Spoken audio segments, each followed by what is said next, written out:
Hello, for this one, this is my work yesterday. I would like to show you today. This is wool I got from my friends from Netherlands. So let's see the result. Still with eucalyptus parvy and eucalyptus bark, and this is the result. It's very beautiful, right?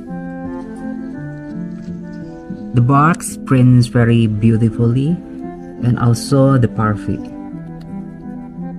Wow, very nice.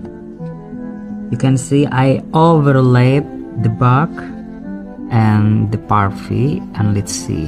Wow, that give very nice shape.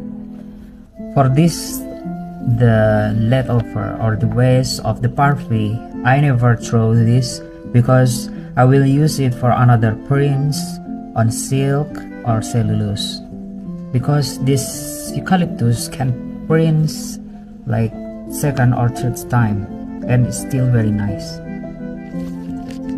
And also the bark, I keep it to get another prints on another fabric like cellulose on silk.